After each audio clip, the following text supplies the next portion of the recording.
everyone, it's Alexis with Project Management Made Simple. In this video, I'm going to answer the question, how do you prevent and address scope creep? I have another related video where I define scope creep and the factors that contribute to it, so I'll have that linked below. And now let's get into this video.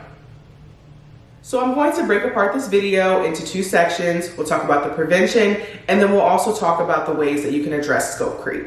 So the first step in preventing scope creep is to establish a change management process that really speaks to how changes will be handled on your project. It's really best to have this created at the onset of the project so that you can instill in your team those behaviors that will encourage them to actually use the change management process. Now, there's three major components of the change management process, consisting of a change request template, as well as who's going to be doing the reviews of the change request, and finally, who will grant the approval of the change request.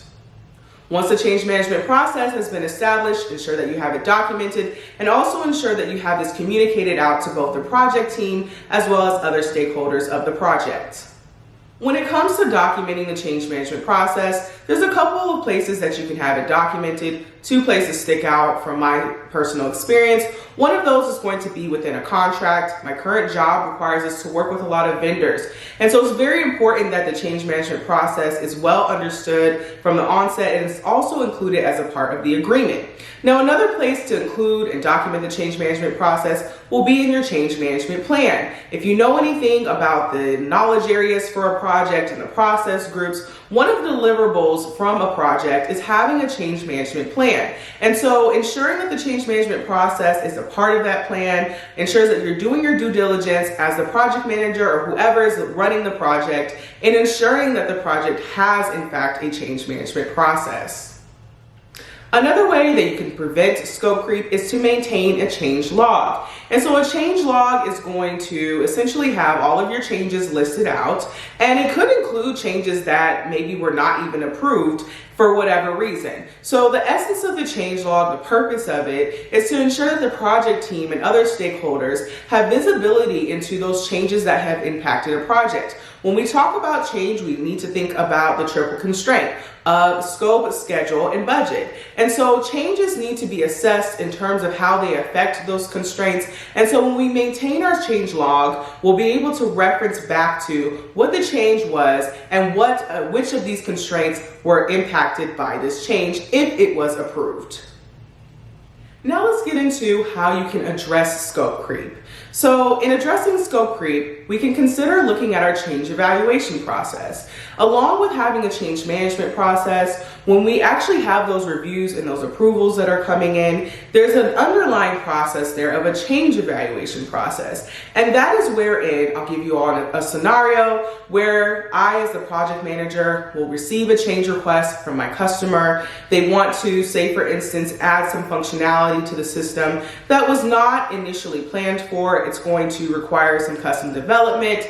And so then bringing that change to my engineering team, to my developers, my programmers, working with them to have an understanding of what is the effort that it's going to take to do this work so that I can go back to the customer and give them a full picture view of what's the impact to the scope, the schedule, the budget, and any other factors that may be affected by this change that they're requesting. So that process could in fact be broken.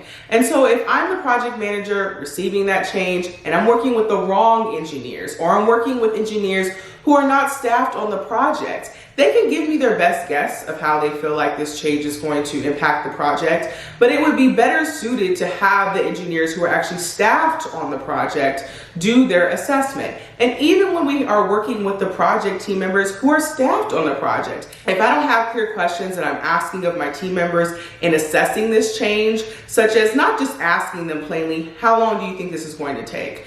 Understanding a change really requires digging a little bit deeper to first understand, why is the customer requesting this change?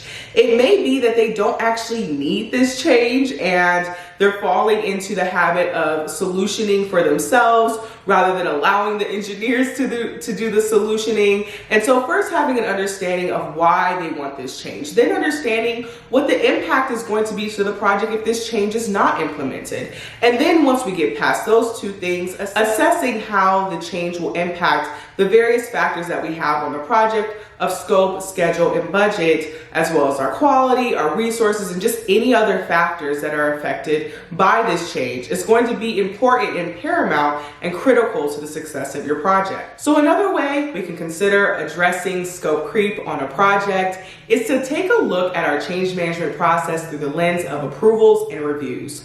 Are approvals and reviews taking too long, or are they not happening at all? Is it possible that the team is completely bypassing the change management process because the reviews and approvals are taking too long and they just want to get the work done? If that is the case and that's happening, we want to have a better understanding of why. Is it that the reviewer is not receiving enough information from the onset of that change, and so now we're having to go back and forth with the customer to have an understanding? If that's the case, then we'll want to update our change request template so that ideally when it does get into the hands of the person doing the review, there's less back and forth. Now that's not guaranteed, but ensuring that we have a robust change request template can help us in a situation like that. It could also be for the approvers that they have several changes that they're having to go through. And so suggesting something like a change request meeting where you go in as a team and you bring your changes to them, other project managers bring their changes to them, and just run down the list, run down the gamut, can be a lot more effective than constantly emailing the approver and saying, hey, did you get to it yet? Did you get to it yet?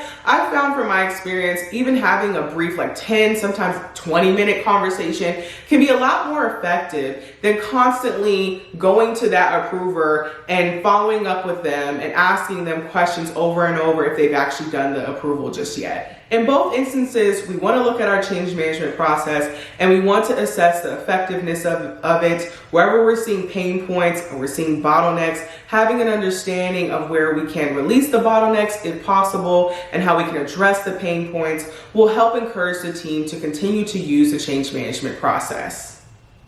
This was a video answering the question, how do you prevent and address scope creep? In another video, I will go into detail about how to effectively evaluate a change that's been proposed to your project.